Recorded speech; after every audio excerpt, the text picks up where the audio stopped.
성령님과 함께 교회의 삶을 살아가시는 모든 분들께 주님의 은혜와 평강이 넘치길 소원합니다. 여러분, 교회는 복음으로 말미암아 성령님으로부터 나아진 새로운 창조물입니다. 복음으로 성령님과 함께 21세기 신사도행전의 역사를 이어가는 교회 되시는 우리 모두가 되기를 간절히 소원합니다. 오늘 함께 묵상하는 사도행전 17장 말씀은 사도 바울의 2차 선교여행 가운데 한 이야기인데요. 유럽의 마게도냐 지역의 데살로니가와 베레아 도시, 그리고 아가야 지역의 아테네에서 있었던 사건들을 소개하고 있습니다. 바울과 실라와 디모데가 빌립보에서 암비볼리와 아볼로니아를 지나서 데살로니가에 이르게 됩니다. 그리고 세 번의 안식일마다 유대인들의 회당에 들어가서 바울이 성경을 가지고 예수님이 그리스도이심을 증거합니다.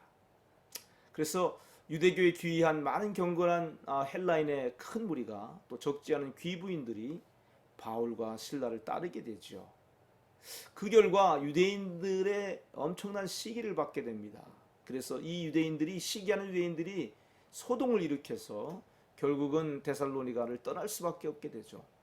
그래서 베레아로 이제 보내지게 되는데요. 베레아에서도 바울과 실라는 유대인의 회당에 먼저 들어갑니다. 그 회당에 들어가서 복음을 나누게 되죠. 그래서 베레아에서는 믿는 사람을 많이 얻게 됩니다.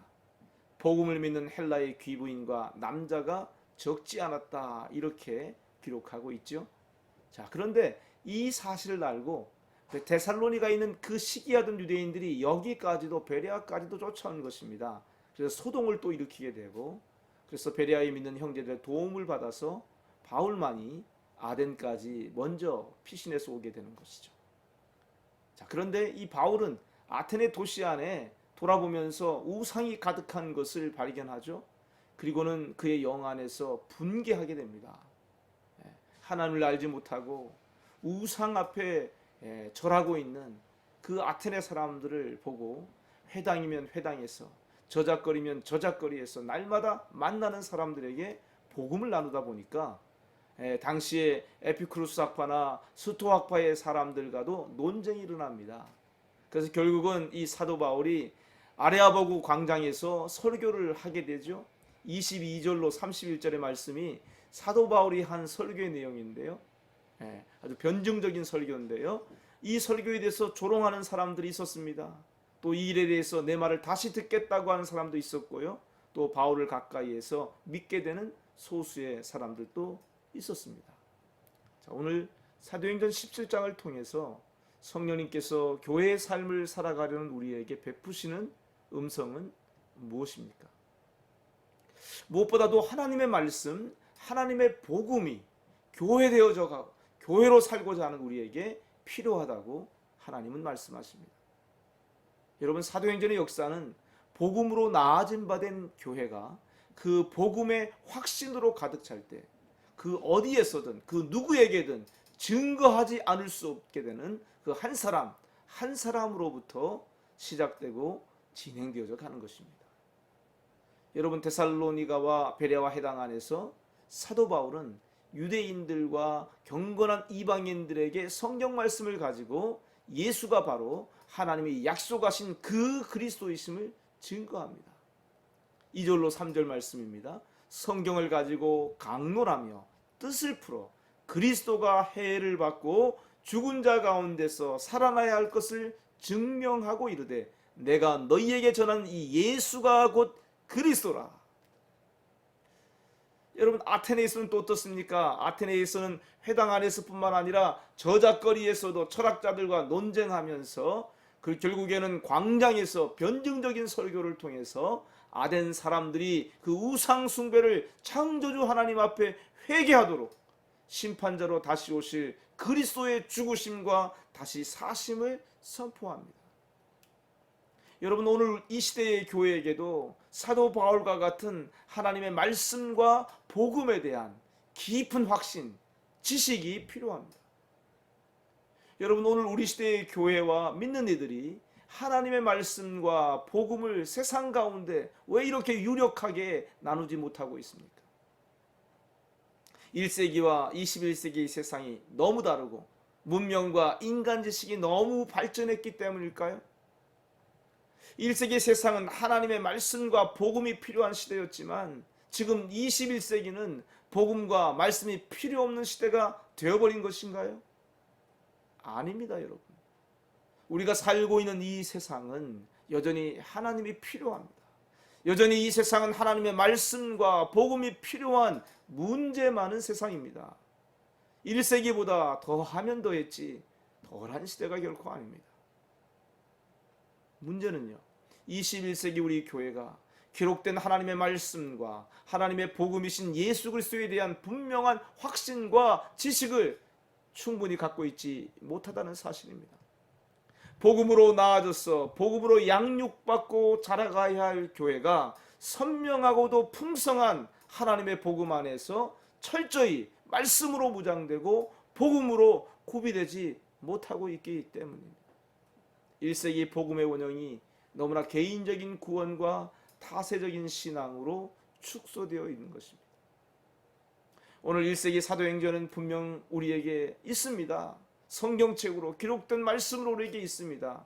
그렇다면 여러분, 그 동일한 성령님이 믿음의 사람들을 통해서 교회를 통해서 행하셨던 이 놀라운 역사, 21세기의 이 사도행전의 버전은 오늘 우리의 삶의 현장 가운데 있습니까?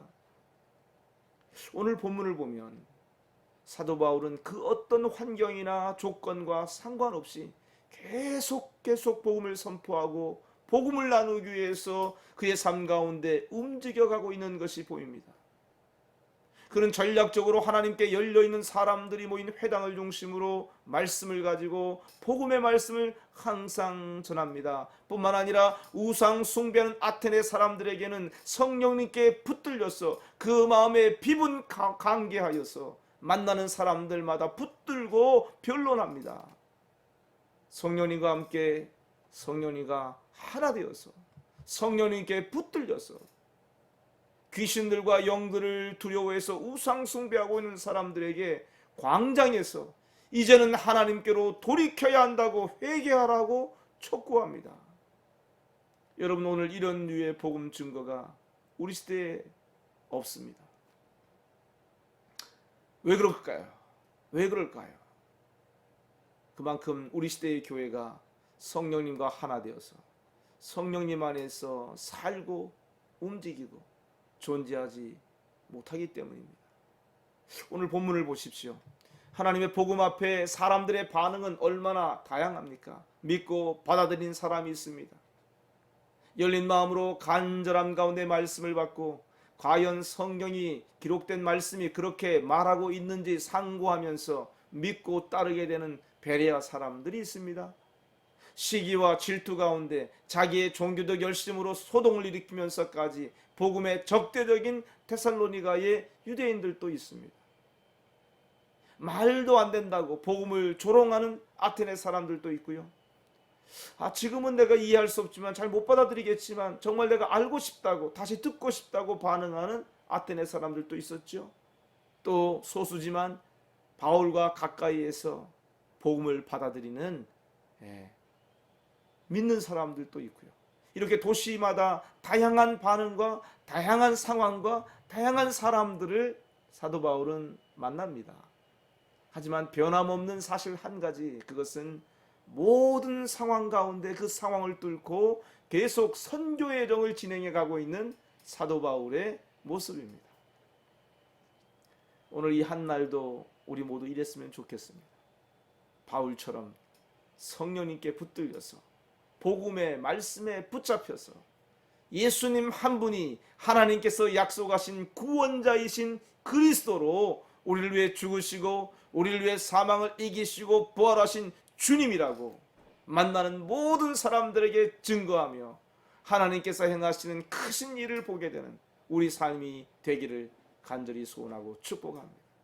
사람들의 반응과 상관없이 오늘 한날도 주님과 동행하면서 성령님께 붙잡혀 하나님의 복음의 말씀에 붙잡혀 하나님, 이 복음을 증거하지 않고는 견딜 수 없는 성령의 사람들로 살아가시기를 간절히 축원합니다. 기도하겠습니다. 사랑하는 주님, 이 아침에 다시 한번 성령님으로 충만케 하시고 하나님의 영광의 복음이신 우리 주 예수 그리스도로 우리를 새롭게 하여 주옵소서.